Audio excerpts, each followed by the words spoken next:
का वो हाशमिया मुत्तलबी है, वो मेरा नबी मेरा नबी मेरा नबी है।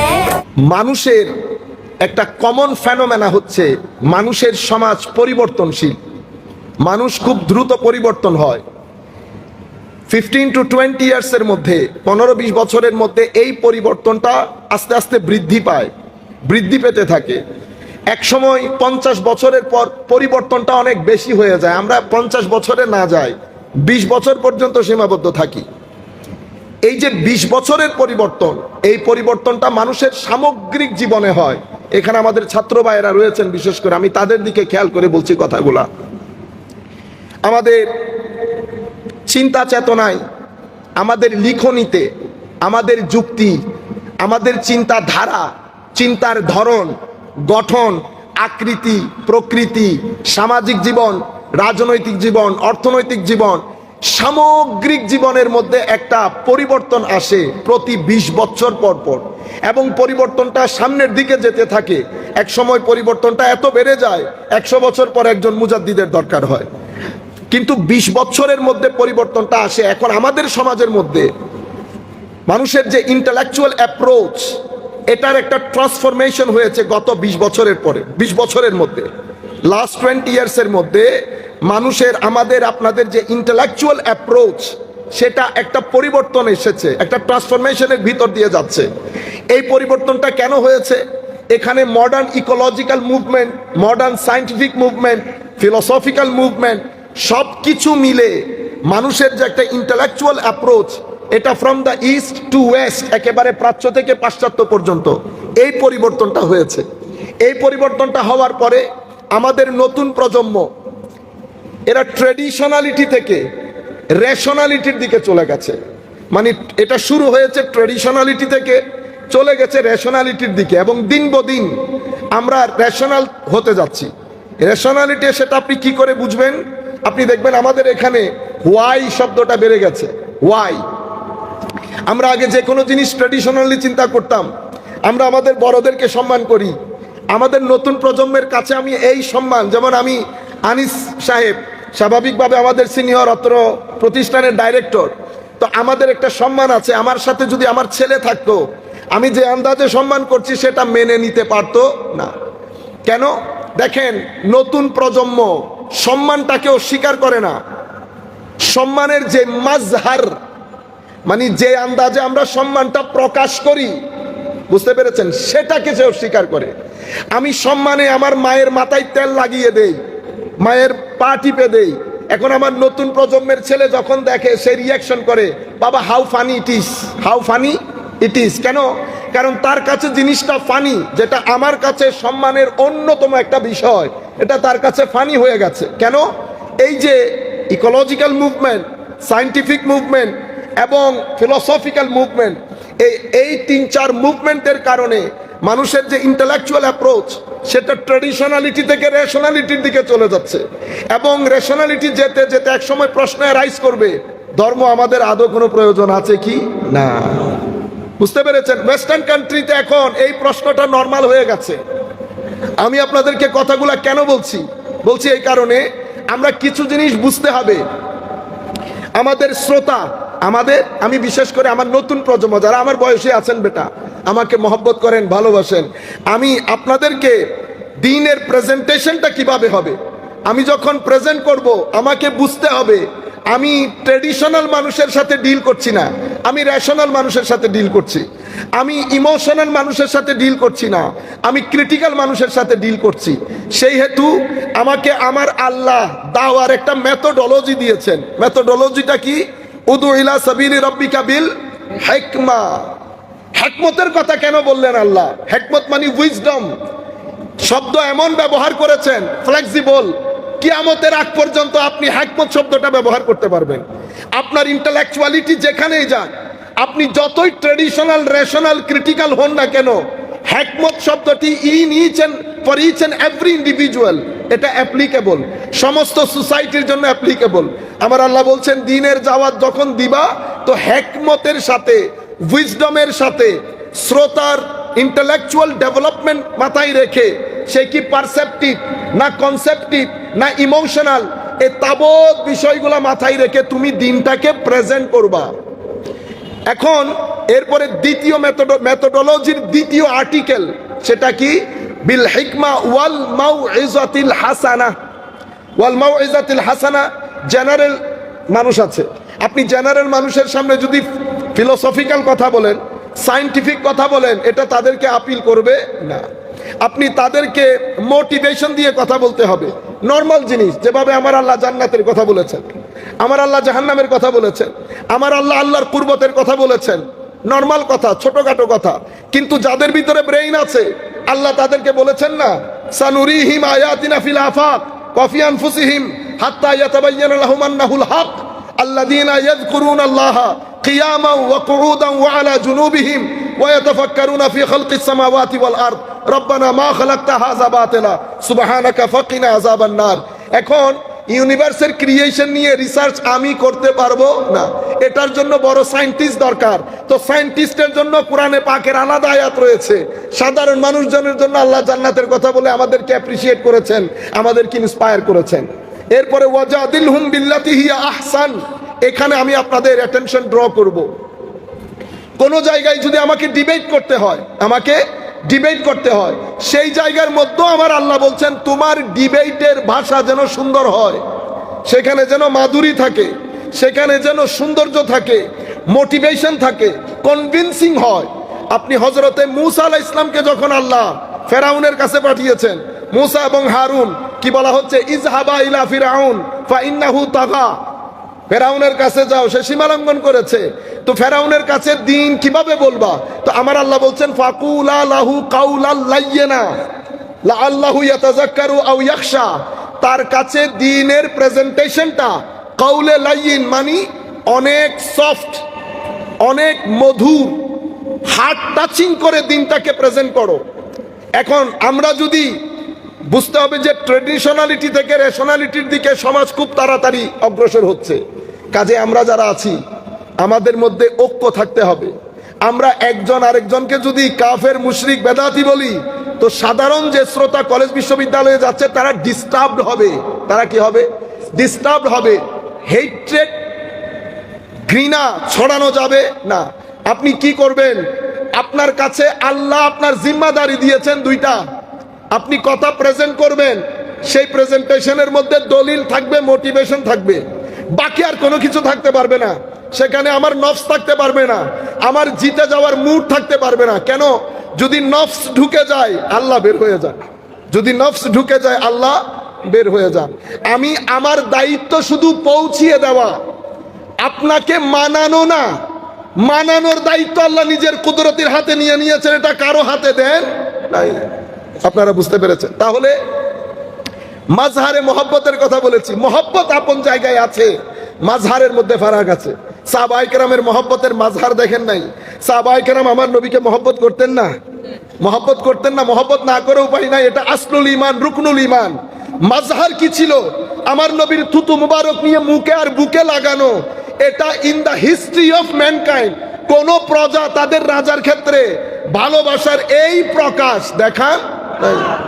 নবী পাকের চুল মুবারক সংরক্ষণ করা, ঘাম মুবারককে আতর হিসেবে ব্যবহার করা, এটা হচ্ছে মাজহারে মোহাব্বত, মাজহারে মোহাব্বত। যাই হোক, আমি এমনিতে এটা প্রাইমারিলি আপনাদেরকে বললাম একটা সচেতনতা তৈরি করার জন্য। মনে রাখবেন, এই ক্ষেত্রে আমরা যদি আমাদের গবেষণার ক্ষেত্রে, লেখাপড়ার ক্ষেত্রে আমরা যদি শুধু ট্রেডিশনাল থেকে যাই, তাইলে আমি রেশনাল মার্কেটে আমার প্রোডাক্ট বিক্রি করতে পারবো না।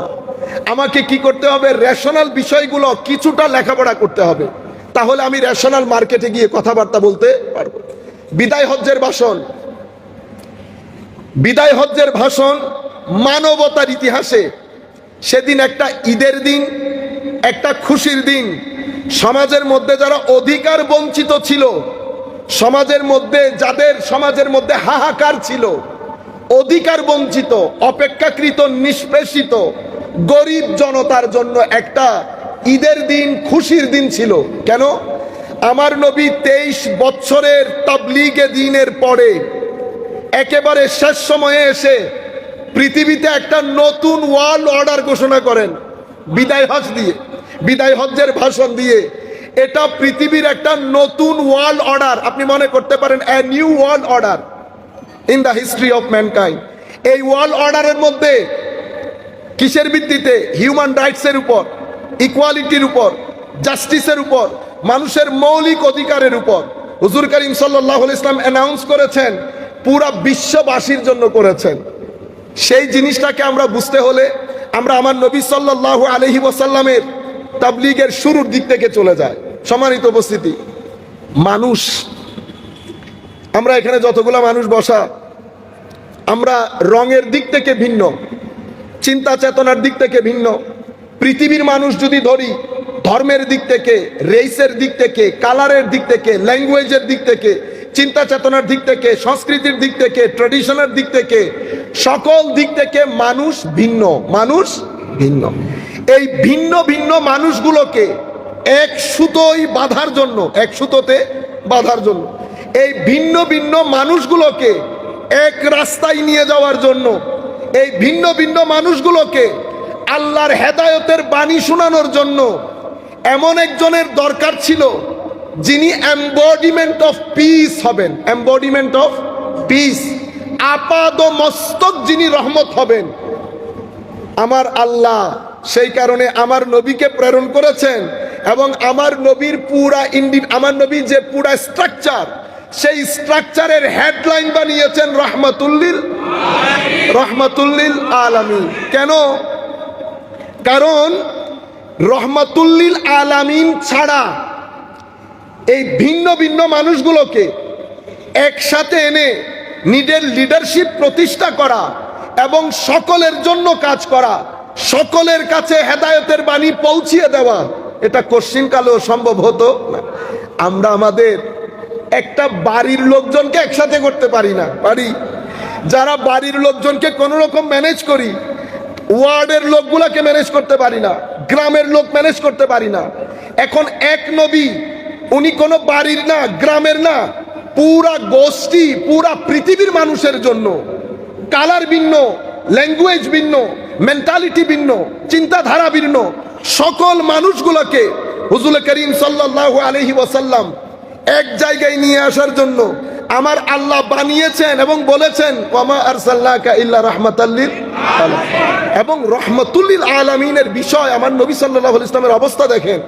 একটা যুদ্ধের মধ্যে, জুহাইনা গোত্রের একটা যুদ্ধের মধ্যে হযরত মুসলমানদের সাথে যুদ্ধ হচ্ছে, তখন এক ব্যক্তি মুসলমান অনেক সাহাবায়ে কেরামকে কতল করেছে, হত্যা করেছে, শহীদ করেছে। এটা হযরত হারেসা দেখেছেন। এখন ওই ব্যক্তি যখন হযরত হারেসার হাতে কাছে আসলেন, উনি কতল করতে যাবেন, এমন সময় উনি লা ইলাহা ইল্লাল্লাহ কালমা পড়েছেন। ওনারা দুইজন ছিলেন, একজন আনসারী সাহাবী ছিলেন। কালমা পড়ার পরে আনসারী সাহাবী স্টেপ ডাউন করলেন যে আমি কালমা পড়ার পরে হত্যা করতে পারবো না। কিন্তু হযরত হারেসা বলছেন না, আমি করব কেন? আমি নিজের চোখে এই ব্যক্তি আমার অনেক ভাইকে হত্যা করতে দেখেছি, যুদ্ধের ময়দানে হত্যা হয়েছে। মদিনা শরীফে তারা পৌঁছার আগে খবর আমার নবীর দরবারে পৌঁছে গেছে। আমার নবীর দরবারে হারেসাকে ডাকা হলো, জিজ্ঞেস করা হলো তুমি কিভাবে একজনকে হত্যা করলা লা ইলাহা ইল্লাল্লাহর পরে, লা ইলাহা ইল্লাল্লাহ মুহাম্মদুর রাসূলুল্লাহ বলার পরে তুমি কি করে হত্যা করলা? তো উনি ওনার যে ব্যাখ্যা বিশ্লেষণ, জবাবদিহিতা উনি দিচ্ছেন, ইয়া রাসূলুল্লাহ এই ঘটনা। আমার নবী বলছেন শুধু কথা একটা, কিভাবে তুমি লা ইলাহা ইল্লাল্লাহ মুহাম্মদুর রাসূলুল্লাহ বলার পরে তুমি তাকে হত্যা করলা? বলছি ইয়া রাসূলুল্লাহ উনি মুখ থেকে বলেছেন। আমার নবী বলেছেন সিনা খুলে দেখেছো ভিতরে কি ছিল?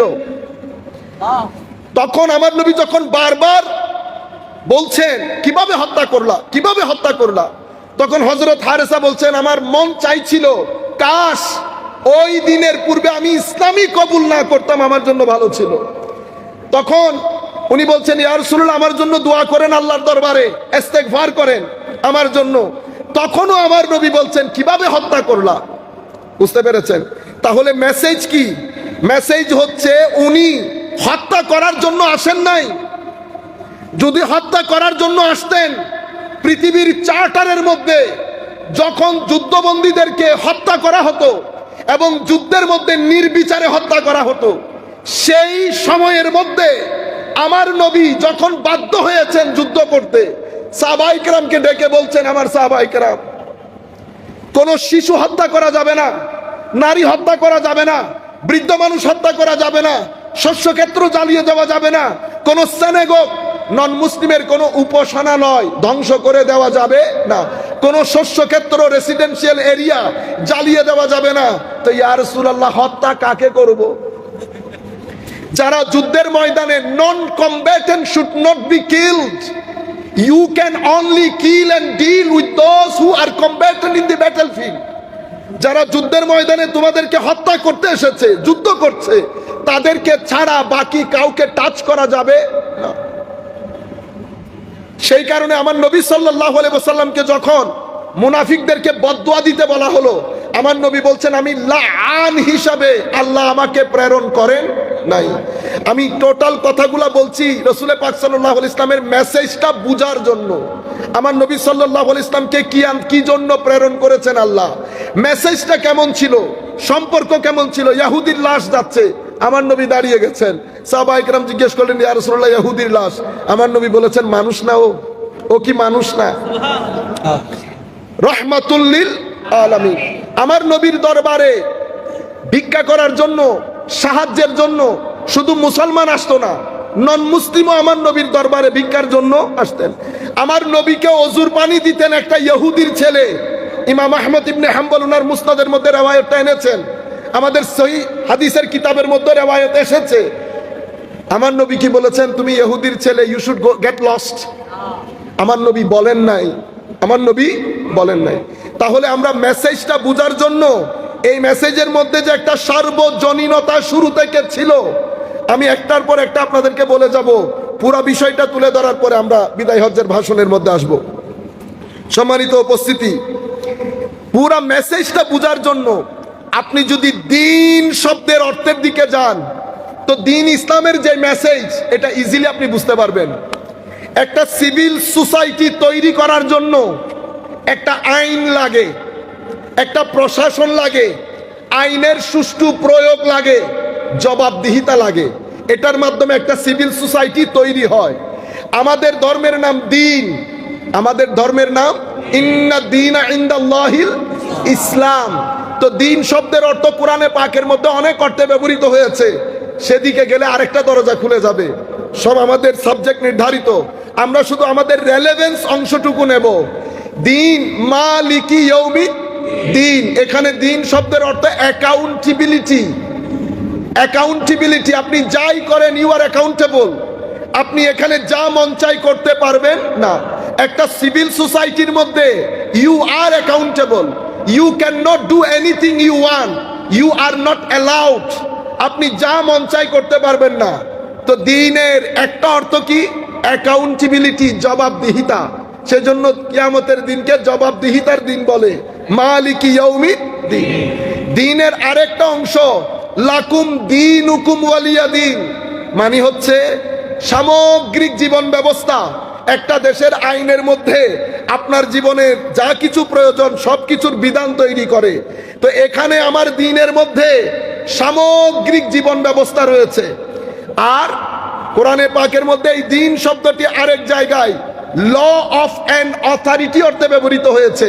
যেমন আলা দীনিল মালিক, আলা দীনিল মালিক ইউসুফ আলাইহিস ইসলামের ওই রাজার ক্ষেত্রে ব্যবহৃত হয়েছে। তার মানে এখানে একটা আইন আছে, সে আইন মানতে হবে, সেটার একটা জবাবদিহিতা আছে। তাহলে সিভিল সোসাইটি তৈরির জন্য যেই ইনগ্রেডিয়েন্টগুলো দরকার, সেই ইনগ্রেডিয়েন্টগুলো দ্বীন শব্দের ভিতরেই আছে। সেই কারণে এখন একটা বড় ইন্টারেস্টিং কথা আপনারা বুঝতে পারবেন। এই কারণে আমার নবী ইয়াসরিবে যখন পদার্পণ করলেন, ইয়াসরিবে আমার নবী কদম রাখার দের, ইয়াসরিব দ্বীনের সাথে নিসবত হওয়ার কারণে মাদিনা হয়ে যায়। আল্লাহ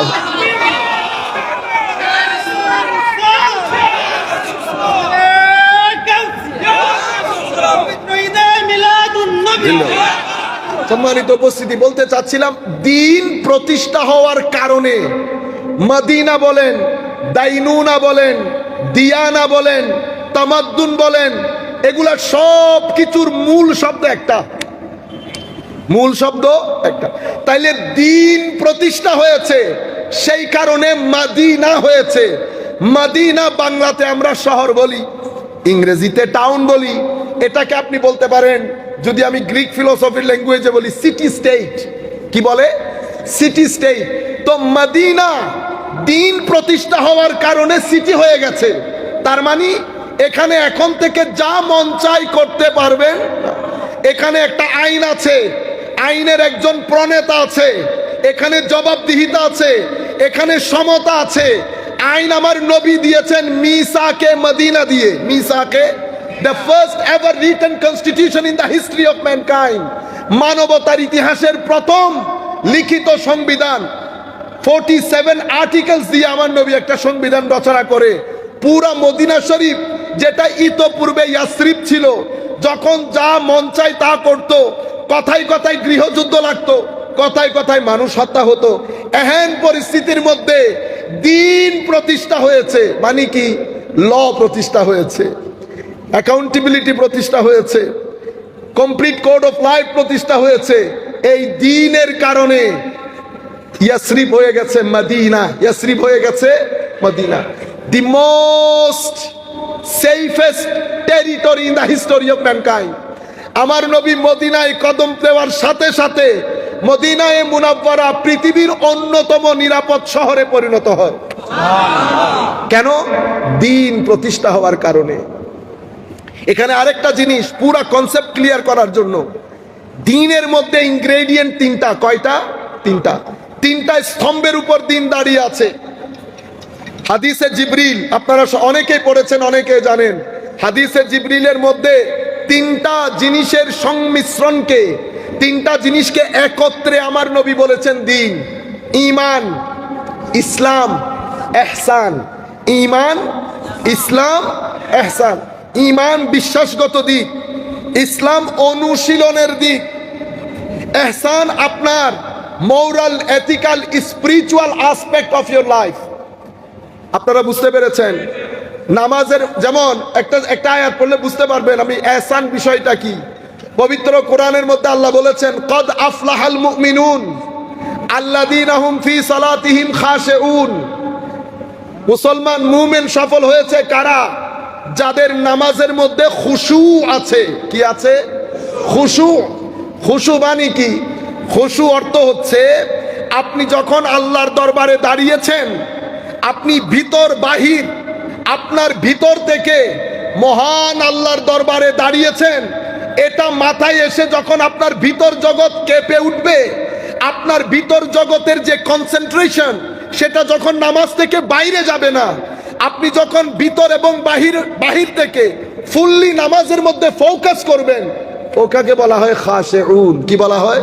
খাশিউন। ফিকার কিতাব যদি আপনি পড়েন, তো ফিকার কিতাব শুরু হয় কিতাবুত তাহারা দিয়ে। কি দিয়ে? তাহারা দিয়ে। কারণ তাহারা 4 গ্রেডের হয়। কয় গ্রেডের? দেয়ার আর 4 গ্রেডস অফ তাহারা। টপ যেটা গ্রেড, এটা আমি বাদ দিলেও এটা যেহেতু বড়দের গ্রেড, এটা আমরা বলো গুনাহ। 3 গ্রেডের কথা বলি। ফুকাহায়ে কেরাম শুধুমাত্র ডিল করে শরীর পাক, কাপড় পাক। এটা হচ্ছে ফুকাহায়ে কেরামের তাহারা। ইহসান যেটা আল্লাহর ওয়ালিরা ডিল করে, সেটা হচ্ছে ভিতর জগতের তাহারা। যতক্ষণ পর্যন্ত ভিতর জগতের তাহারাত নিশ্চিত না করবেন, তো খাশিউন হওয়া সম্ভব হয় না। ভিতর জগতের তাহারাত মানে একটা তো কাপড় পাক, একটা শরীর পাক। কিন্তু আমার আল্লাহ চোখ দিয়েছেন, চোখকে অশ্লীলতা থেকে পবিত্র করতে হবে। যুবকদেরকে বলছি বিশেষ করে, আমাকে আল্লাহ 5 ফ্যাকাল্টি অফ সেন্সেস দিয়েছেন। হাত দিয়েছেন, চোখ দিয়েছেন, মুখ দিয়েছেন, আমাকে পা দিয়েছেন। এই তাবৎ সেন্সেস গুলা, পারসেপশন গুলা, সেন্স অফ পারসেপশন গুলা, আমি যদি এগুলার তাহারাত নিশ্চিত না করি, তো আমার ভিতর জগতের তাহারাত নিশ্চিত হবে না। আপনি অজু দিয়ে শরীর পরিষ্কার করলেন, কিন্তু চোখকে অশ্লীলতা থেকে পবিত্র করলেন না, জবানকে গীবত গালিগালাজ থেকে পবিত্র করলেন না, হাতকে সুদ নেওয়া ঘুষ নেওয়া থেকে পবিত্র করলেন না, তো অপবিত্রতা আপনার ভিতরে রয়ে গেছে। আপনি এগুলা থেকে পবিত্র করলেন, কিন্তু ভিতরে হিংসা রয়ে গেছে কলবের বর্তনে, ভিতরে অহংকার রয়ে গেছে, ভিতরে অশ্লীল চিন্তা চেতনার আসর রয়ে গেছে, ভিতরে কৃপণতা রয়ে গেছে। এই তাবৎ জিনিসগুলো ভিতরের অপবিত্রতা। অশ্লীলতা দেখা চোখের অপবিত্রতা। আপনি শুধু একটা অপবিত্র করলেন, বাকিগুলা একটা পবিত্র করলেন, বাকিগুলা অপবিত্র রেখে দিলেন। আপনি বছরের পর বছর নামাজ পড়বেন, আপনি রুকুর স্বাদ পাবেন না, আপনি সিজদার স্বাদ পাবেন না। সিজদার মধ্যে ঘুঙিয়ে ঘুঙিয়ে আপনার কান্না আসবে না। চোখ বন্ধ করলে অন্ধকার দেখা আপনার জিন্দেগি থেকে যাবে না। নামাজ আপনাকে ভদ্র করবে না, নামাজ সহনশীল করবে না, নামাজ আপনাকে গর্হিত কাজ থেকে বাঁচিয়ে রাখবে না। আমাদের রিথিং করা দরকার যে আমার নামাজ আমার ব্যক্তি জীবনে কেন কোনো কাজ করছে না। কারণ আমি পবিত্রতা কিছু করেছি, কিছু ছেড়ে দিয়েছি, কিছু করেছি, কিছু ছেড়ে দিয়েছি। তো আমি আপনাদেরকে বলতে চাচ্ছিলাম, ফুকাহায়ে কেরাম ডিল করেন শরীর পাক কাপড় পাক, সুফিয়ায়ে কেরাম ডিল করেন কলব পাক আর এই চোখের এই পবিত্রতা। সেই কারণে সুফিয়ায়ে কেরামের কিতাব শুরু হয় কিতাবুত তাওবা দিয়ে, ফুকাহায়ে কেরামের কিতাব শুরু হয় কিতাবুত তাহারা দিয়ে। একজনে তওবা দিয়ে কিতাব শুরু করে, আরেকজন তাহারা দিয়ে কিতাব শুরু করে। এই ক্ষেত্রে মুহাদ্দিস কুল শিরোমণি ইমাম নববী রহমতুল্লাহি আলাইহি ওয়া নাফা'না বিউলুমিহি ফিদ দারাইনি আমিন, উনি এই ক্ষেত্রে ওনার কিতাব রিয়াদুস সালেহিনের মধ্যে মিক্সচার করেছেন ফুকাহা এবং সুফিয়া দুইটার মধ্যে। উনি ফালুদা বানিয়েছেন। কি বানিয়েছেন? অনেক মজার জিনিস, কিন্তু ফালুদা ভালো দোকান থেকে খাইলে অনেক দারুণ। ফালুদা বানিয়েছেন, দুইটার সংমিশ্রণ উনি ওনার কিতাবের মধ্যে। আপনি যদি চ্যাপ্টারগুলো দেখেন বুঝতে পারবেন। আমি বলতে চাচ্ছিলাম, দ্বীনের ভিত্তি তিনটা জিনিসের উপর রেখেছে, ইসলাম, ঈমান, ইহসান। আপনি এই তিন শব্দের মূল শব্দের দিকে যদি যান তো আপনি ঘুরে ফিরে পাবেন শান্তি। কি? শান্তি। ইসলামের মূল শব্দ শান্তি এবং নিরাপত্তা, ঈমানের মূল শব্দ শান্তি এবং নিরাপত্তা, ইহসানের মূল শব্দ হুসন, জামাল, বিউটি। আপনি পুরা দ্বীনের কনসেপ্ট, দ্বীনের মেসেজ, পুরা বিষয়গুলা যদি আপনি যাচ পড়তাল করেন, তিন শব্দের মূল শব্দগুলো আপনাকে বলে দিবে আপনার দ্বীন কি চায়, আপনার দ্বীন কি চায়। আমি আপনাদেরকে এই জিনিসগুলো মানে আপনার দ্বীন পুরা কনসেপ্টটা যখন আপনার বুঝে আসবে, এখন আপনি দেখেন আমার নবী কোন ধরনের সোসাইটি প্রতিষ্ঠা করতে চেয়েছিলেন এবং মানুষগুলো কেমন চেয়েছিলেন আমার নবী সাল্লাল্লাহু আলাইহি ওয়াসাল্লাম। হুজুরে করিম সাল্লাল্লাহু আলাইহি ওয়াসাল্লাম যেই সিটি প্রতিষ্ঠা করেছেন সেগুলার মানুষকে আমার নবী সাল্লাল্লাহু আলাইহি ওয়াসাল্লাম যে আন্দাজে সাজিয়েছেন, তার মূল প্রিন্সিপল যদি আমি আপনাদেরকে বলি তাহলে বলতে হবে যে আমার নবী সাল্লাল্লাহু আলাইহি ওয়াসাল্লাম পুরা সমাজের ভিত্তিপ্রস্তর স্থাপন করেছেন নলেজের উপর। কিসের উপর? দেখেন, আকীদার বিষয়গুলো তো আমরা জানি, আকীদার বিষয়গুলো আমরা জানি। আমি আপনাদেরকে ক্রাক্স বলছি, মূল বিষয় স্থাপন করেছেন নলেজের উপর, লাভ, প্রেম মহব্বতের উপর, মডারেশন, অতঃপর মিউচুয়াল রেসপেক্ট, ইকুয়ালিটি, জাস্টিস এবং হিউম্যান রাইটস। এই কয়েকটা প্রিন্সিপলের উপর আমার নবী সাল্লাল্লাহু আলাইহি ওয়াসাল্লাম দ্বীনের ভিত্তিপ্রস্তর স্থাপন করেছেন, দ্বীনের ভিত্তিপ্রস্তর স্থাপন করেছেন। হুজুর কারীম সাল্লাল্লাহু আলাইহি ওয়াসাল্লাম কি বলেছেন দেখেন না, লা তাহাসাদু ওয়ালা তাবাগাদু ওয়ালা তাদাবারু। আমার নবী বলছেন না, আমার এই সমাজের মধ্যে পরস্পর হিংসা হবে না, একজন আরেকজনকে পিছ দিয়ে চলবে না। ওয়াকুনু ইবাদাল্লাহি ইখওয়ানা, মানুষের সাথে ভাই ভাই ভ্রাতৃত্বের বন্ধনে আবদ্ধ হয়ে এই সোসাইটি চলবে। মনে রাখবেন, আমার নবীর দেওয়া বিধানের মধ্যে উই ছিল। কি ছিল? উই, উই, আমরা। কি? আমরা। আমার নবীর এই দেওয়া বিধানের মধ্যে কোঅপারেশন ছিল। কি ছিল? কোঅপারেশন, সহযোগিতা।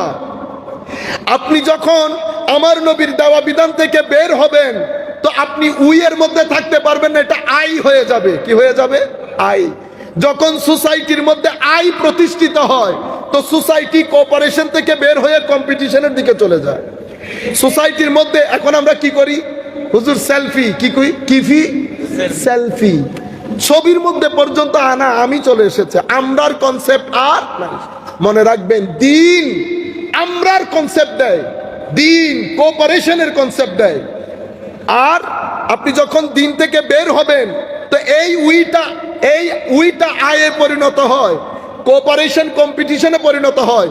সোসাইটির মধ্যে যখন আই অতঃপর কম্পিটিশন হয় তো সোসাইটির মধ্যে ডিপ্রেশন আসে। কি আসে?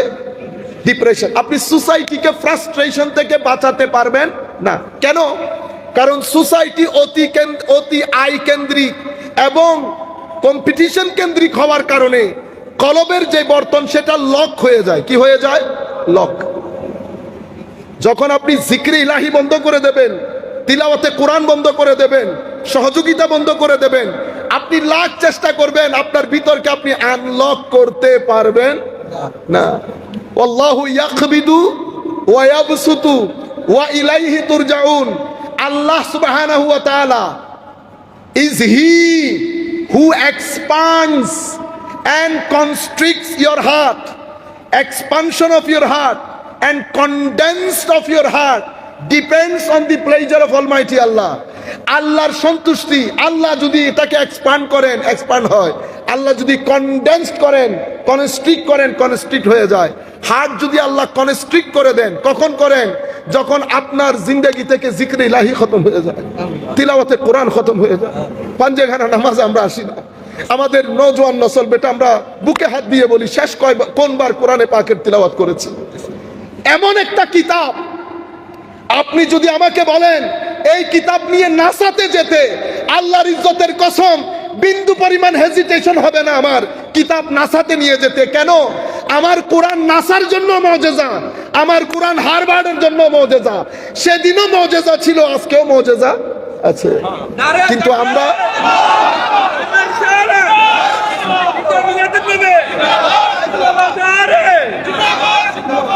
এখন কোরআনের মেসেজ বুঝবো দূরের কথা, কোরআন পড়াই ছেড়ে দিয়েছি। কোরআন দুয়া দরুদের জন্য নাজিল হয় নাই। কোরআন অন্তত যেই ব্যক্তি রীতিমতো কোরআন পড়বে তার জিন্দেগিতে, তার পরিবারের জিন্দেগিতে ডিপ্রেশন আসবে না। কেন? এটা আল্লাহর গ্যারান্টি। আমার আল্লাহ বলছেন কদ জাআতকুম মাউইযাতুম মির রাব্বিকুম ওয়া শিফাউল লিমা ফিস সুদূর ওয়া হুদাও ওয়া রাহমাতাল লিল মুমিনিন। কোরআন আপনার ভিতরের জন্য শেফা। 2014 এর মধ্যে WHO ঘোষণা করেছেন যে বর্তমান বিশ্বে মানুষের সাফারিংস এর পেছনে ক্যান্সার বলেন, ব্রুটাল কিলিং বলেন, অ্যান্টি সোশ্যাল বিহেভিয়ার বলেন, সব কিছুর পেছনে মূল দায়িত্ব, মূল রেসপন্সিবল কজ হচ্ছে ডিপ্রেশন। এবং পৃথিবীর লক্ষ লক্ষ লক্ষ মানুষ ডেইলি আত্মহত্যা করে ডিপ্রেশনের কারণে। বুঝতে পেরেছেন? ডিপ্রেশন করোনার চেয়েও ভয়াবহ।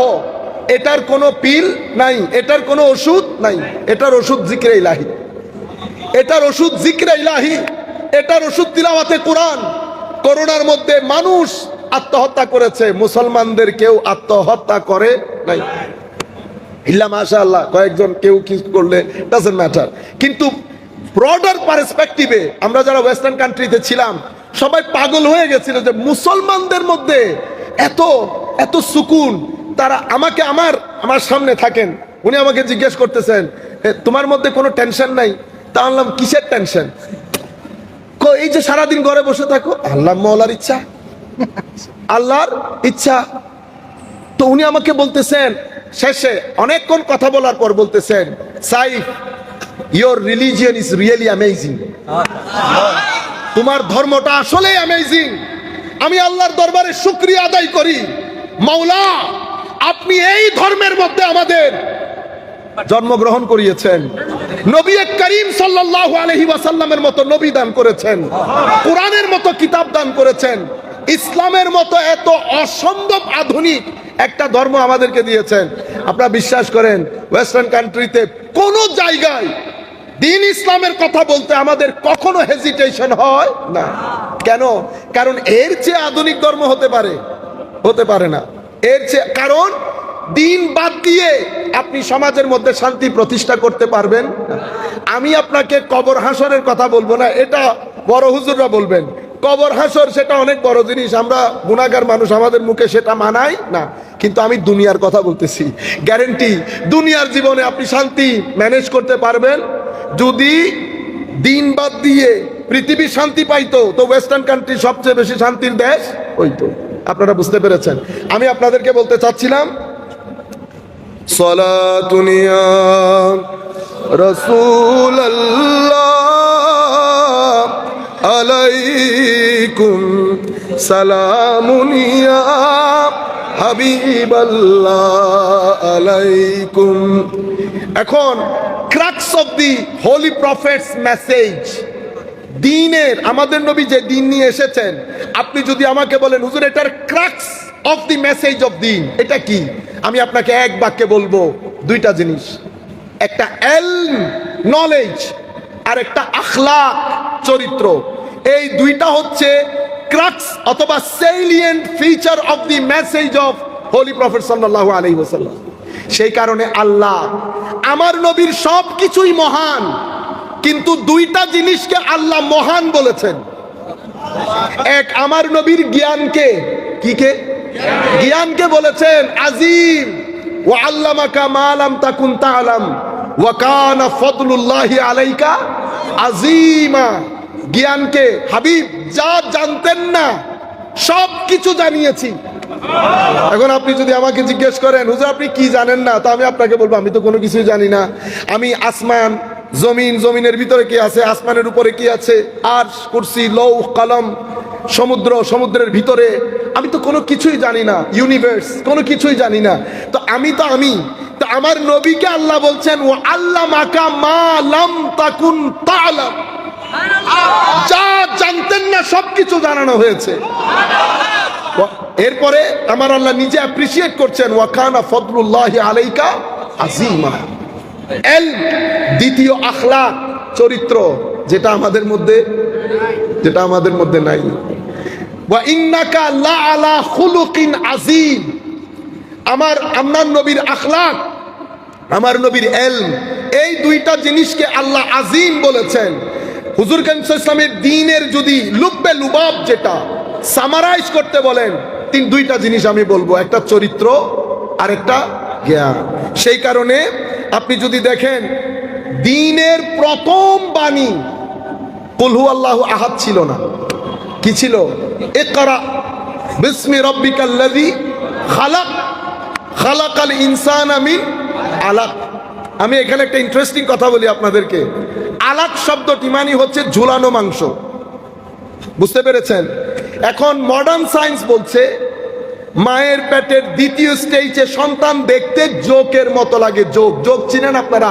লিচ, যেটা আপনি গ্রামে গঞ্জে, আমরা যারা গ্রামে থাকি, রক্ত চোষা রক্ত খায়, আজীব বিষয়। কোরআন এটাকে বলে এজাজুল কোরআন। কোরআনের সেলিয়েন্ট ফিচার দেখেন। আলাক শব্দের লিসানুল আরবের মধ্যে আপনি পাবেন আলাক শব্দের একটা অর্থ হচ্ছে জোক। বিজ্ঞান লাখ চেষ্টা করেও কোরআন থেকে বের হতে পারছে না। তো বলতে চাচ্ছিলাম ইকরা বিসমি রাব্বিকাল্লাযী খালাক খালাকাল ইনসানা মিন আলাক। আবার ইকরা ওয়া রাব্বুকাল আকরাম আল্লাযী আল্লামা বিল কালাম। ইকরা আসছে, এলম আসছে, কলম আসছে। আমার নবী প্রথম ওহীর দিন উম্মতকে ডাইরেকশন দিচ্ছেন যে যেই জামানা আসতেছে এটা কলমের জামানা, এটা এলমের জামানা, এটা ইকরার জামানা। তুমি যদি এই তিনটা জিনিস রেখে দাও তো কোরআনকে মুজিজা হিসেবে সমাজের মধ্যে প্রেজেন্ট করতে পারবে না। তুমি যদি সমাজের মধ্যে নিজের অস্তিত্বের জানান দিতে চাও, তিনটা জিনিস তোমার সাথে রাখবা, ইকরা, এলম এবং কলম। আর যদি তুমি এটাকে এফেক্টিভ বানাতে চাও, রাতের সিজদা দিবা। আরো এফেক্টিভ বানাতে চাইলে আমি নবীর আখলাককে ধারণ করে সিবগাতুল্লাহর রূপ ধারণ করবা।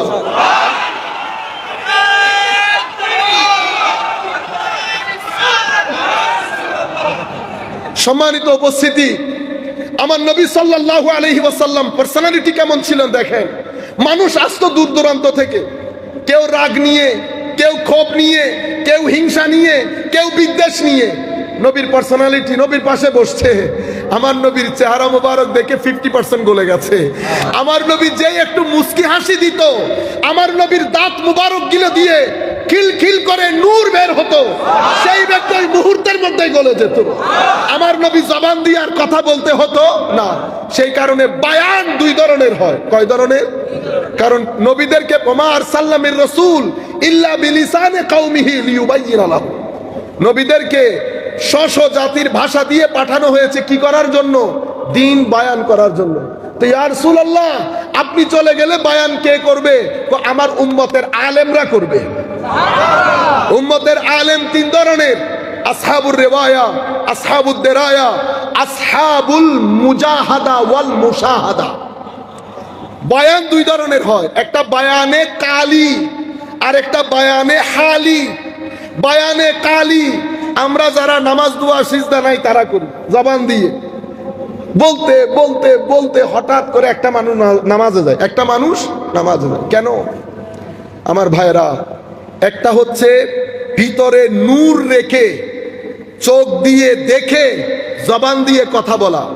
যখন কারো ভিতরে কোনো মানুষ, আল্লাহর কোনো আলেমে রাব্বানি যারা, তারা কি করেন? শরীর পবিত্র করেন, কাপড় পবিত্র করেন, চোখ, হাত, নাক, গলা এগুলা পবিত্র করেন, অতঃপর কলবের বর্তন পবিত্র করেন।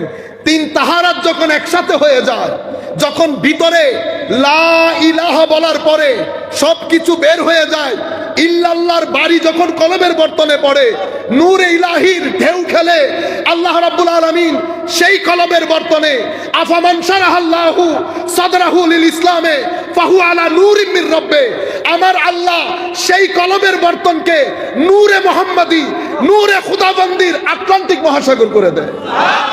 যখন কারো আল্লাহু আকবার, যখন কারো সিনার মধ্যে এতটুকু নূর আসে, তো তারা আর কথা বেশি বলতে হয় না, এমনিতে বসে থাকে, মাঝে মধ্যে একটু বলে আর একটু নজর দেয়। কি দেয়? ইত্তাকু। আমার নবী বলছেন, খবরদার, আমার উম্মতের কিছু মর্দে হক আছে, তাদের ফেরাসত থেকে নিজেদেরকে বাঁচিয়ে রাখো। কেন? ফাইন্নাহু ইয়ানজুরু বিনূরিল্লাহ, তারা যখন দৃষ্টি দেয় তো তাদের দৃষ্টি তোমার সিনাকে পিছন দিক থেকে বের করে ফেলবে। আফামান শারাহাল্লাহু সাদরাহু লিল ইসলামে ফাহু আলা নূরিম মির রাব্বে। তো আমি বলতে চাচ্ছিলাম, দুইটা জিনিসের উপর আমার নবীর দ্বীনের ভিত্তিপ্রস্তর স্থাপন করেছেন। দ্বীনের প্রথম মেসেজ ইকরা বিসমি রাব্বিকাল্লাযী খালাক আমাদেরকে এটা বলে। দ্বীন আমাদেরকে আরেকটা জিনিস শিক্ষা দিয়েছে। কি বলেছে? লা ইকরাহা ফিদ্দীন। কোন বাড়াবাড়ি, বিশ্বাস করেন বাড়াবাড়ির দরকার নাই। আমার নবীর যে আখলাক, এটা যদি আপনি ইভেন ওয়েস্টার্ন কান্ট্রিতে, হুজুর আমরা যদি আমার নবীর দেয়া বিধানের 30% মানতে পারতাম তো তাবলীগ করতে হতো না। ওয়েস্টার্ন কান্ট্রির লোক এমনিতে মুসলমান হয়ে যেত। দলে দলে মুসলমান যেভাবে হয় ওয়েস্টার্ন যুবক যুবতীরা। কিন্তু দুঃখের বিষয় হচ্ছে, একটা প্রশ্ন আমাকে বারবার কনফিউজ করে। আমি প্রত্যেককে জিজ্ঞেস করি, দ্বীন কবুল করার পরে কেন কবুল করেছেন? আপনি বিশ্বাস করবেন, একেবারে আপনি যদি বলেন হুজুর পার্সেন্টেজ করে বলেন, আমি বলবো 99%-এর উত্তর ছিল শান্তির জন্য। কিসের জন্য? ঈমানকে ঈমান কেন বলা হয়? ঈমান থেকে, আমন মানে শান্তি, নিরাপত্তা। তো শান্তি এবং নিরাপত্তার সাথে ঈমানের সম্পর্ক কি? ঈমানের সম্পর্ক হচ্ছে আমার ভাইরা, কিছু প্রশ্ন সেদিন থেকে আজকের দিন পর্যন্ত মানুষকে ডিস্টার্ব করে। শেষ পর্যন্ত এই প্রশ্নগুলা নিয়ে মানুষ আত্মহত্যা পর্যন্ত করে। ওয়েস্টার্ন কান্ট্রিতে এই আত্মহত্যা করার লোক অনেক বেশি। সেটা কি? আমি কেন এসেছি? কোথায় যাব? কে পাঠিয়েছেন? মারা যাওয়ার পরে কি হয়? আমার ভিতরে কি আছে যেটা বের হয়ে গেলে আমি নিস্তব্ধ হয়ে যাই? আমি আমার মাকে কবর দিয়েছি, আমার মার সাথে কি আমার আর দেখা হবে না? কেন দেখা হবে না? উনি কি বের হয়ে যাওয়ার কারণে উনি স্তব্ধ হয়ে গেলেন? যেটা বের হয়ে গেছে সেটা কোথায় থাকে? সেটার সাথে আমার সম্পর্ক কি? যিনি বানিয়েছেন ওনার সাথে আমার সম্পর্ক কি? উনি কোথায় থাকেন? উনাকে কোথায় পাবো? এর পরবর্তীতে ভালো কি, মন্দ কি, ইউনিভার্স কি, আমি কোথায় আছি? তাবৎ প্রশ্নগুলো সেদিনও মানুষকে ডিস্টার্ব করেছে, আজকেও মানুষকে ডিস্টার্ব করে। আপনি প্রশ্নগুলো থালিতে নিয়ে নাসাতে গেলেন, নাসা বলছে আমি ফিজিক্যাল সায়েন্সের লোক, মেটাফিজিক্স আমি ডিল করি না। হার্ভার্ডে যান, অক্সফোর্ডে যান, পৃথিবী যখন স্তব্ধ হয়ে গেছে তখন মসজিদ থেকে ইমাম ডাক দিয়েছে, রব্বানা ইন্নানা সামি'না মুনাদিয়ান ইউনাদি লিল ঈমান আন আমিনু বিরাব্বিকুম ফাআমান্না রব্বানা ফাগফির লানা যুনুবানা ওয়া কাফির আন্না সাইয়্যাতিনা ওয়া তাওয়াফফানা মাআল আবরার। দিন ডাক দিয়েছে, কুল্লু নাফসিন যায়িকাতুল মাউত। দিন ডাক দিয়ে দিয়ে আপনাকে পাশে বসিয়ে আপনার প্রত্যেকটা প্রশ্নের স্যাটিসফ্যাক্টরি আনসার দ্বীনের পক্ষ থেকে গেছে। এই প্রশ্নগুলোর মাধ্যমে মানুষের অন্তরে প্রশান্তি আসে, মানুষ শান্তি হয়। সেই কারণে ঈমান থেকে আমন মানে নিরাপত্তা, এই নিরাপত্তা এই প্রশান্তির কারণে ঈমানকে কি বলে? ঈমান বলে। আপনি বুঝতে পেরেছেন? কিন্তু আমরা এখানে থাকি বিদায় অনেক জিনিস আমরা জানি না। তো তারা তাদের প্রশ্নের উত্তর একমাত্র জিনিস প্রশান্তি, একমাত্র জিনিস শান্তি। সম্মানিত উপস্থিতি, হুজুরে করিম সাল্লাল্লাহু আলাইহি ওয়াসাল্লাম আবার আমাদেরকে নিষেধ করে দিয়েছেন। আমি কেন বলছি যে ইলম এবং আখলাক, লা তাসুব্বুল্লাযীনা ইয়াদউনা মিন দুনিল্লাহ, যারা তাদের প্রত্যেকের যার যার ধর্ম, কেউ কারো আপনি তাদের ধর্মের খোদাকে গিয়ে গালিগালাজ করবেন না। লা ইকরাহা ফিদ্দীন, ধর্মের মধ্যে বাড়াবাড়ি করবেন না।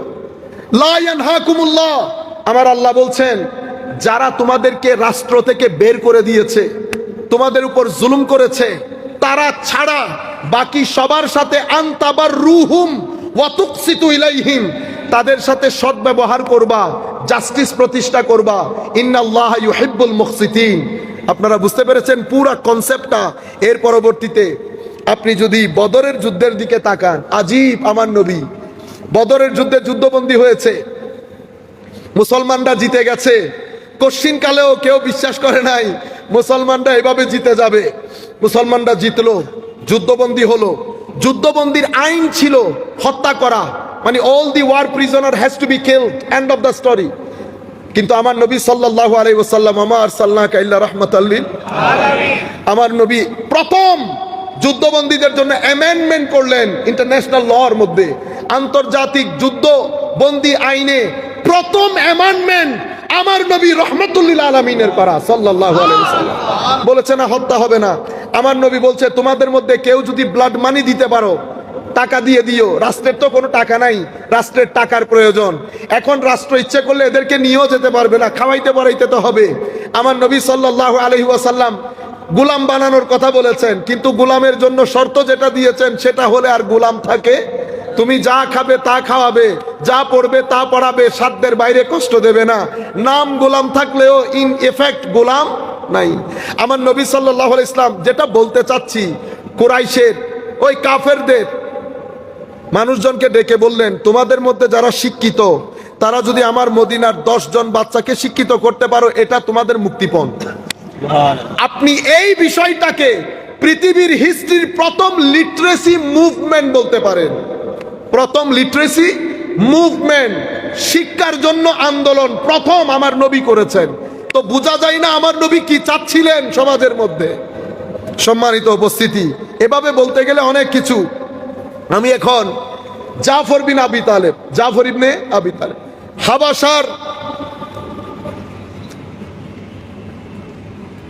হাবাসার মধ্যে আপনারা জানেন ইসলামের প্রথম ডেলিগেশন যখন ইথিওপিয়াতে যায়, তো নাজ্জাশী মুসলিম ডেলিগেশনকে কাছে ডাকে। তখন আবু সুফিয়ান ইসলাম কবুল করেন নাই, ওনার নেতৃত্বেও মক্কার কাফের কুরাইশদের পক্ষ থেকে একটা ডেলিগেশন সেখানে গিয়েছে। নাজ্জাশী বলছেন যে মুসলিম ডেলিগেশনকে ডাকো। তো হযরতে জাফর বিন আব্দুল্লাহ রাদিয়াল্লাহু আন, উনি মুসলিম ডেলিগেশনের স্পোক্সম্যান হিসাবে ওনাকে যখন জিজ্ঞেস করা হলো, একটু বলতে পারবা যে তোমরা মানে কোন দিনের কথা বলছো, তোমাদের ওখানে এত ফিতনা ফাসাদ কেন হচ্ছে? আপনি জাফর বিন আবি তালিবের যে বক্তব্য, ওই বক্তব্যের মধ্যে আপনি বুঝতে পারবেন বিদায় হজ্জের ভাষণের সার্বজনীনতা, আমার নবীর মেসেজের সার্বজনীনতা। উনি কি বলছেন দেখেন, রাজা উনি অ্যাড্রেস করে বলছেন, রাজা সাহেব, কুন্না কওমান, আমরা ছিলাম জাহেলি যুগে, অন্ধকারাচ্ছন্ন যুগে, আকীদার ক্ষেত্রে অন্ধকার, চরিত্রের ক্ষেত্রে অন্ধকার। এবং কুরাইশদের, মক্কার কুরাইশদের এই অবস্থা আশপাশের লোকজন ভালো জানতেন, ব্যাখ্যা করার প্রয়োজন ছিল না। যার কারণে ওনাদেরকে হিউম্যান রবিশ বলা হতো। কি? হিউম্যান রবিশ, মানে আচার আচরণ ব্যবহারে এত নিম্ন পর্যায়ের ছিল। আবার আপনারা এটা মনে করেন না সব দিক থেকে নিম্ন পর্যায়ে, ঠিক সেরকম না। যেমন সাহিত্যিকতা ছিল, মেহমানদারি ছিল, আমরা সেদিক বাদ দিলে মানে মানুষ হিসেবে মানুষের মধ্যে যেই মূল বিষয়গুলো থাকার দরকার, মানুষের অধিকার সম্পর্কে সচেতনতা, এই বিষয়গুলো ছিল না, অন্ধকারাচ্ছন্ন ছিল আকীদার ক্ষেত্রে, আমলের ক্ষেত্রে, আখলাকের ক্ষেত্রে। তুমি এটা বলার পর বলছেন না আবুদুল আসনাম ওয়ানাকুলুল মাইতা ওয়ানাতিল ফাওয়াহিশ, আমরা কি করতাম? মূর্তি পূজা করতাম। এই কোন জায়গায় পশু মরে পড়ে আছে সেগুলা কেটে কেটে খাইতাম, কেটে এনে বাসার মধ্যে খেতাম। ওয়ানাতিল ফাওয়াহিশ, আমাদের সমাজ অশ্লীলতায় ভর্তি ছিল। আমার ভাইরা, আরেকটা কথা আমাদের যুবকদেরকে বলি, অশ্লীলতা অস্থিরতা নিয়ে আসে। আপনি যদি স্থির হতে চান, শ্লীল হতে হবে। অশ্লীল জীবন যাপন মানুষকে অস্থির করে তোলে। আপনি অস্থিরতা মানুষকে ফ্রাস্ট্রেশনের দিকে নিয়ে যায়, ফ্রাস্ট্রেশন ডিপ্রেশনের দিকে নিয়ে যায়। আপনি কেন নিজের জীবনকে বরবাদ করে দেবেন? কেন বরবাদ করবেন আমার ভাই? মনে রাখবেন, আমার নবী বলেছেন, যেই সমাজের মধ্যে অশ্লীলতা বেড়ে যাবে এবং একটা পর্যায়ে গিয়ে মানুষ সেটাকে প্রকাশ্যে করবে, আমার আল্লাহ সেই সমাজের মধ্যে এমন এমন রোগ বালাই দেবে যা তার পূর্ববর্তী জেনারেশন কখনো শুনেই নাই। অশ্লীলতা মানুষকে অস্থিরতার দিকে নিয়ে যায়। যাদের মধ্যে আছে, আল্লাহর দরবারে ইস্তেগফার করবেন প্রত্যেকবার। অনেক সময় আমরা তওবার উপর ইস্তেকামত থাকতে পারি না, নফসের ধোঁকা, শয়তানের ধোঁকা, দুনিয়ার ধোঁকা। আল্লাহর দরবারে দোয়া করবেন, ক্ষমা চাইবেন, ফরিয়াদ করবেন। 100 বার যদি আপনার থেকে এই ভুল হয়ে যায়, 100 বার আল্লাহর দরবারে তওবা করবেন, আমার আল্লাহ গ্যারান্টির সাথে আপনাকে ক্ষমা করে দেবেন। বান্দা যখন গুনাহ করে আল্লাহর দরবারে হাত তুলে, আমার আল্লাহর রহমতের সাগরের মধ্যে ঢেউ এসে যায়। আমার আল্লাহ তো সেই দিন ফেরাউনকেও ক্ষমা করে দিত, ওই খবিস যদি সেই দিন ক্ষমা চাইতো। আমার আল্লাহ অতটুকুন পর্যন্ত, সে কারণে বলছে না, কুল ইয়া ইবাদিয়াল্লাযীনা আসরাফু আলা আনফুসিহিম, যারা সীমালঙ্ঘন করেছো নিজেদের উপর, তোমরা ক্ষমা চাইতে দ্বিধাবোধ করবা না। আমার আল্লাহ গুনাহকারীকে না, তওবা যারা করে না তাদেরকে জালেম বলেছেন। ওয়ামান লাম ইয়াতুব ফাউলাইকা হুমুজ জালিমুন, তো যারা গুনাহ করার পর তওবা করে নাই তারাই জালেম। কেমন আল্লাহ ক্ষমা করে দেওয়ার জন্য কিভাবে উদ্গ্রীব থাকে দেখেন। বান্দা গুনাহ করবে, আমার আল্লাহ নবী বলছেন হাদিসে পাকের মধ্যে, তোমরা গুনাহ করে যদি তওবা না করতা বা গুনাহ বন্ধ করে দিতা, আমার আল্লাহ তোমাদেরকে সরিয়ে আরেকটা প্রজন্ম এনে দিতেন যারা গুনাহ করতো, আল্লাহর দরবারে তওবা করতো। আমার ভাইয়েরা, আমরা ফেরেশতা না, আমরা গুনাহ করব। নফসের ধোঁকা আছে, শয়তানের ধোঁকা আছে, ইস্তেকামত থাকে না, করে ফেলি গুনাহ। আল্লাহর দরবারে ক্ষমা চাইবেন, তবে কিছু গুনাহ থেকে নিজেকে বাঁচিয়ে রাখবেন। খবরদার মানুষের উপর জুলুম করবেন না, মানুষের উপর মানুষকে ঠকাবেন না, মানুষের হক নষ্ট করবেন না। এই গুনাহগুলা যদি আপনি করেন, আমার নবী হাদিসে পাকের মধ্যে বলেছে, লা ইয়াতরুকুহুল্লাহু শাইআ। জুলুম 3 ধরনের হয়। এক ধরনের আল্লাহ ক্ষমা করেন না, সেটা শিরকের জুলম। আরেক ধরনের আল্লাহ ছেড়ে দেন না, অনেক বড় কথা। লা ইয়াতরুকুহুল্লাহু শাইআ, আল্লাহ সেই জালেমকে ছেড়ে দেন না। আমার আল্লাহ যখন ছেড়ে দেন না, তো দুনিয়ার জমিনও জলিল করে, কবরের মধ্যেও সেই ব্যক্তি জলিল হয়। কাজেই আমরা যেন মানুষ ঠকানি বন্ধ করে দেই, আমরা যেন মানুষের উপর জুলুম না করি, কেউ যেন আমাদের মাধ্যমে কষ্ট না পায়, জবানের হেফাজত করবেন। সম্মানিত উপস্থিতি, জাফর বিন আবি তালিব বলছেন, আমরা অশ্লীলতার মধ্যে ছিলাম। এমন অবস্থার মধ্যে কি করতাম দেখেন, ওয়ানাক্তাউল আরহাম, দ্বীনের মেসেজ দেখেন। আমরা অশ্লীলতার সাথে ছিলাম, আমরা আত্মীয়তার সম্পর্কগুলো ছিন্ন করতাম কথায় কথায়, যে কোনো একটা পারপাজে। আমরা এখন আত্মীয়তার সম্পর্ক ছিন্ন করি না। বোনের সম্পদ দিতে হবে বিদায়, বাবার এতেকালের পরে বোনের সাথে আসা যাওয়া তো বন্ধ করি, টেলিফোনও বন্ধ করে দেই, আবার যদি চায় কিছু। আমার ভাইয়েরা, মানুষের হক যদি আপনি খান, আমি লিখে দিয়ে যাচ্ছি, হুজুররা উপস্থিত আছেন, 3 জেনারেশন কষ্ট পাবেন। 3 generation, your 3 generations is going to be suffered, আপনি যদি কোনো মানুষের হক খান। সম্মানিত উপস্থিতি, এর পরবর্তীতে আমরা প্রতিবেশীকে কষ্ট দিতাম। আপনি দেখছেন দ্বীনের মেসেজ কি বোঝাচ্ছে। প্রতিবেশীকে কষ্ট দিতাম, আত্মীয়তার সম্পর্ক ছিন্ন করতাম, অশ্লীল কর্মকাণ্ডের মধ্যে ছিলাম। এর পরবর্তীতে আমাদের মধ্যে যারা শক্তিশালী, প্রভাবশালী, তারা গরিবের উপর জুলুম করতাম। পুরা দিনের মেসেজ এসে যাচ্ছে।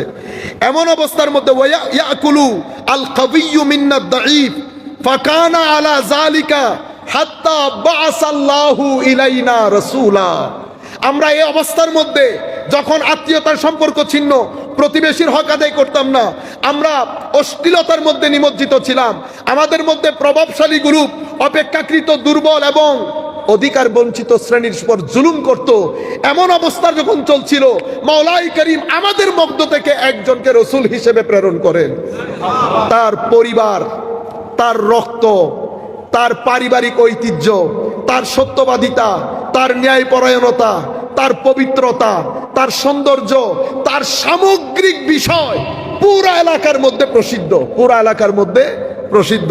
উনি বলছেন নারিফু নাসাবাহু ওয়া সিদকাহু ওয়া আমানাতাহু ওয়া আফাফাহু, আমরা তার সত্যবাদিতা, তার আমানতদারি, তার পবিত্রতা, তার স্যাংটিটি সব কিছু সম্পর্কে আমরা ওয়াকিফহাল ছিলাম।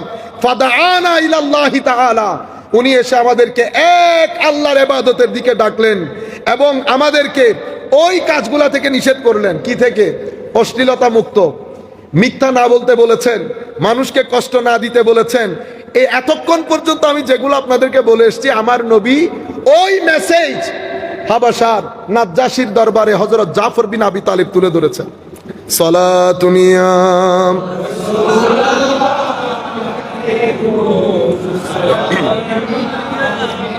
हबीबल्लाह अलैहि दिल है वो दिल जो तेरे यादों से मामूर रहा,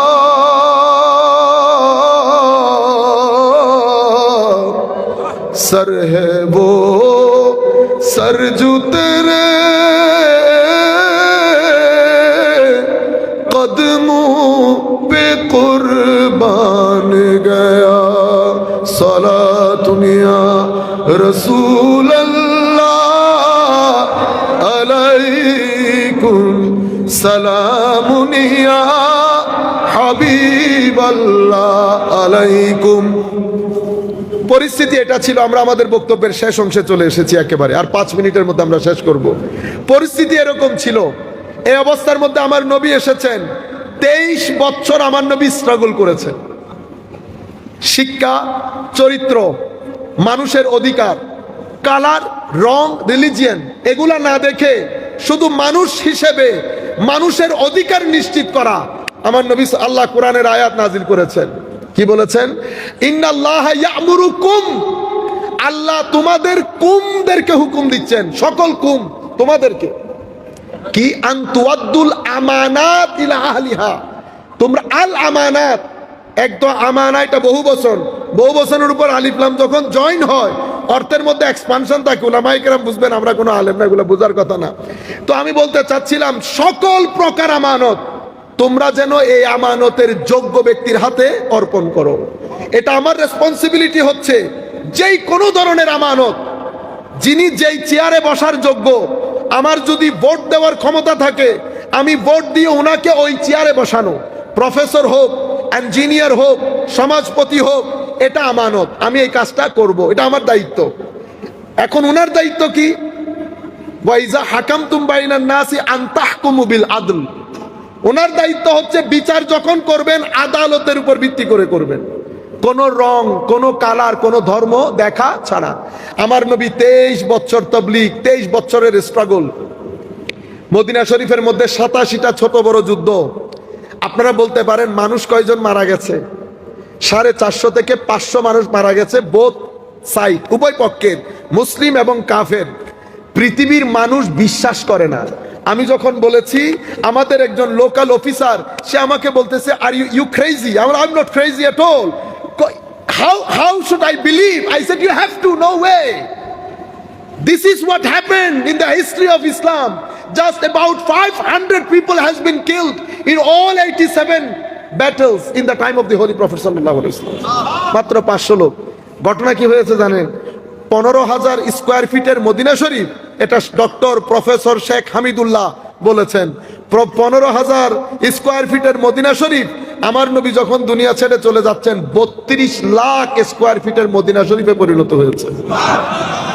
ইসলাম ফ্রান্স চীন প্রদেশ এখানে ঢুকে গেছে। মানুষ মারা গেছে 550 থেকে 450 থেকে 550 বোথ সাইড।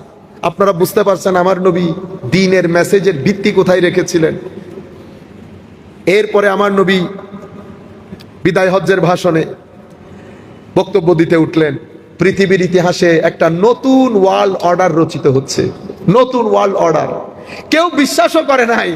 23 বছরে মনে করেছে এটা ফু দিলে নিভে যাবে, ফু দিলে ইউরিদুনা লিইউতফিউ নূরাল্লাহি বিআফওয়াহিহিম, ফু দিব নিভে যাবে।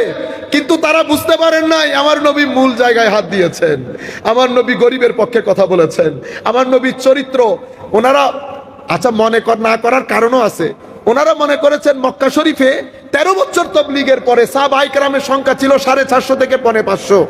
বালাজুরি ফুতুহুল বুলদান আমরা যদি ঐতিহাসিক রেকর্ডগুলো রেখেও দেই, আমরা যদি 600 করি তো 600 পিপলে কি করবে। কিন্তু তারা বুঝতে পারেন নাই আমার নবী দেখতে মানুষগুলো 600, কিন্তু এক একজন এক এক উম্মতের উপর ভারী ছিল। এক একজন এক এক উম্মতের উপর ভারী ছিল। উলামায়ে রব্বানিকে আপনারা কখনো এক ব্যক্তি মনে করবেন না। উলামায়ে রব্বানি দেখতে এক ব্যক্তি হলেও পুরা এক উম্মতের কাজ করে দিয়ে চলে যান। আপনি উলামায়ে রব্বানির প্রতিবন্ধকতার সৃষ্টি করতে পারবেন না, আল্লাহর ওয়ালিদের প্রতিবন্ধকতার সৃষ্টি করতে পারবেন না। সেই কারণে আমার আল্লাহ বলছেন মান আদালি ওয়ালিয়ান ফাকাদ আযানতুহু বিল হারব। আপনারা আমার ওলির বিরুদ্ধে শত্রুতা করবেন, আমি যুদ্ধের ঘোষণা দিব। কেন? ওলির বিরুদ্ধে শত্রুতা করা, উম্মতের সাথে শত্রুতা করা। আপনি একজন এক উম্মতের সাথে, এখানে কেউ একজন এসে যদি আপনাদের সাথে গালাগালি করে, কিছু থাকবে জিনিসপত্র, কিছু থাকবে থাকবে না, মনে রাখবেন। সেই কারণে এই যে আমরা উলামায়ে রব্বানি বলছি, বুখারী শরীফের মধ্যে এসছে রিওয়ায়াতের মধ্যে কুনু রব্বানিয়িন। এই আয়াতের ব্যাখ্যায় হযরতে আব্দুল্লাহ ইবনে আব্বাস রাদিয়াল্লাহু তাআলা আনহু থেকে বর্ণিত, রব্বানি কারা? উলামা ও ফুকাহা, যাদের মেজাজের ক্ষেত্রে অনেক নম্র, এলমের ক্ষেত্রে অনেক গভীর, তাদেরকে আমরা আল্লাহর ওলি বলি। কোরআন তাদেরকে কখনো মুহসিন বলে, কোরআন তাদেরকে কখনো তাহিরিন মুতাতাহিরিন বলে, কোরআন কখনো তাদেরকে মুত্তাকিন বলে। কোরআন এক এক সময় তাদেরকে এক এক নাম দিয়ে ডাকে। আর আমার আল্লাহ কোরআনে পাকের মধ্যে তাদেরকে বলছে উলাইকা হুমুল মুমিনুনা হাক্কা। কারা? আল্লাযীনা ইযা যুকিরাল্লাহ ওয়াজিলাত কুলুবুহুম। জিকরে ইলাহি হলে তাদের অন্তরে আল্লাহর ভয়ের ঢেউ খেলে। আমরা জিকরে ইলাহি হলে আরো হাসি, তো আমরা মুমিনে হকের ওই এরার মধ্যে আমরা পড়ি না। আল্লাহর ওলিদের কথা বলছেন ওয়া ইযা তুলিয়াত আলাইহিম যাদাতুহুম ঈমানা ওয়া আলা রাব্বিহিম ইয়াতাওয়াক্কালুন। বুঝতে পেরেছেন? যাই হোক, এই মহিন্দ্রক্ষণ আমার নবী বিদায় হজ্জের ভাষণ দেওয়ার জন্য দাঁড়িয়েছেন। দাঁড়িয়ে আমার নবী এখন ইয়া আইয়ুহান নাস, পুরা পৃথিবী ধ্বনিত প্রতিধ্বনিত হচ্ছে। 23 বছরের মাথায় এটা কোন ধরনের আওয়াজ? আমার নবী আরাফার ময়দানে দাঁড়িয়ে কুল কায়নাতকে এলান করছেন ইয়া আইয়ুহান নাস, হে মানুষ, আজকে থেকে জুলম, অত্যাচার, ইনইকুয়ালিটি, ইনজাস্টিস যেই সমাজগুলো এগুলোর উপর বেস করে প্রতিষ্ঠিত হয়েছে, আমি আমার পায়ের নিচে দিয়ে সেই সমাজ ব্যবস্থাকে আমি পদধূলিত করে দিলাম। আজকে পৃথিবীর ইতিহাসে সভ্যতার নতুন সূর্যের উদয় হচ্ছে। আমার নবী এলান করলেন এই নিউ ওয়ার্ল্ড অর্ডারের মধ্যে কোন মানুষকে তার রং, তার কালার, তার ধর্মকর্ম, তার বংশ পরিচয় দিয়ে বিচার করা হবে না। কোন এক্সপ্লয়টেটিভ সিস্টেম, কোন ডিসক্রিমিনেটরি সিস্টেম আমার এই নতুন ওয়ার্ল্ড অর্ডারের মধ্যে চলবে না। প্রত্যেক মানুষ আদমের সন্তান, আদমের সন্তান হিসেবে প্রত্যেকের জন্য সমান অধিকার। আমার নবী সাল্লাল্লাহু আলাইহি ওয়াসাল্লাম একটার পর একটা ঘোষণা দিলেন। এরপরে বলেছেন এক্সপ্লয়টেটিভ, আমার সমাজের মধ্যে মহাজনী যে সুদ প্রথা ছিল, যেটা আমার সমাজের গরিব মানুষকে নিষ্পেষিত করেছে, আমি আজকে এই ময়দানে দাঁড়িয়ে পৃথিবীর মানুষকে অ্যাড্রেস করে বললাম সেই মহাজনী সুদ প্রথার সিস্টেম আমি আমার কদমে তাহতা কাদামি হাজা, এই কদমের নিচে দিয়ে এটাকে পদদলিত করে দিলাম। আমি প্রথমে আমার পরিবারের সুদ প্রথা বন্ধ করে মূল নিয়ে আজকের পর থেকে মহাজনী সুদ প্রথাকে ব্যান ঘোষণা করলাম। আমার নবী ঘোষণা করলেন যে ইয়েতিম যারা তাদের কোনো সম্পদ কোনো মানুষ কোনোভাবে অন্যায়ভাবে আহরণ করতে পারবে না। নতুন ওয়ার্ল্ড অর্ডারে আপনারা নিজেদের মেয়েদেরকে কবরস্থ করা তো দূরের কথা, মনে রাখবেন হে মানুষ, তোমাদের উপর মহিলার অধিকার, মহিলাদের উপরও তোমাদের অধিকার রয়েছে। মনে রাখবা আল্লাহ রসুলের নাম নিয়ে তোমরা তাদেরকে গ্রহণ করেছো, তোমরা তাদের উপর অত্যাচার জুলুম করবা না। মহিলাদেরকে বলেছে খবরদার অশ্লীলতার বাজার গরম করে দিও না। তোমার স্বামী অপছন্দ করে এমন কাউকে তুমি তোমার ঘরে আসতে দিও না। কেন? কারণ এই আসতে দেওয়ার মাধ্যমে ডাউট তৈরি হবে, ডাউট তোমার স্বামীকে কনফিউজ করবে, কনফিউশন তোমাদের পরিবারকে ব্রেকডাউনের দিকে নিয়ে যাবে। পরিবার যদি ব্রোকেন হয় সমাজের মধ্যে অস্থিরতা তৈরি হবে। আমার সমাজের মধ্যে আমি এই অস্থির পরিবেশ হতে দেব না। নতুন ওয়ার্ল্ড অর্ডার ঘোষণা করে অনেকদিন এটাই এভাবে আমার নবী সাল্লাল্লাহু আলাইহি ইসলাম শ্রমিকের অধিকার নিয়ে কথা বলেছেন। আমার নবী বলেছেন ঘাম ঝরার আগে যার যার টাকা তাকে পাই পাই করে বুঝিয়ে দাও, যেন এখানে কোনো ধরনের খলত মলত না হয়ে যায়। সম্পত্তি বন্টনের ক্ষেত্রে তোমার কোন ছেলে বেশি পাওয়ারফুল কোনটা কম পাওয়ারফুল এগুলা দেখবা না। কোরআনের মধ্যে সম্পত্তি বন্টন প্রক্রিয়া আছে, প্রত্যেক ধর্মের মধ্যে সম্পত্তি বন্টন ক্রিয়া আছে। কোরআনের বন্টন ক্রিয়া অনুযায়ী তোমরা সে আন্দাজে বন্টন করবা, সম্পত্তি বন্টন করতে যেন আমানতের খেয়ানত না হয়। আমার নবী এই যে কথাগুলো বলছেন, যত আমি মাত্র 5-6টা আর্টিকেল আপনাদেরকে বললাম, যেই কোনো সভ্য সমাজের জন্য এই 5-6 আর্টিকেল আপনি মনে করতে পারেন important ingredient of A civil society. সেই কারণে বলা হয় বিদায় হজ্জের ভাষণ শুধু মুসলমানদের জন্য না, এটা পুরা পৃথিবীর জন্য। এটার একটা সার্বজনীনতা আছে, যেই কোনো মানুষ চাইলে এটা গ্রহণ করতে পারে একটা সভ্য সমাজ প্রতিষ্ঠার জন্য। সময় অনেক নিয়েছি, আমাকে যে সময়টুকু দিয়ে দেওয়া হয়েছে তার চেয়ে 5-10 মিনিট বেড়ে গেছে। আমি এখানে শেষ করছি। ওয়ামা আলাইনাল বালাগুল মুবিন। আসসালামু আলাইকুম ওয়া রাহমাতুল্লাহি তাআলা ওয়া বারাকাতুহু।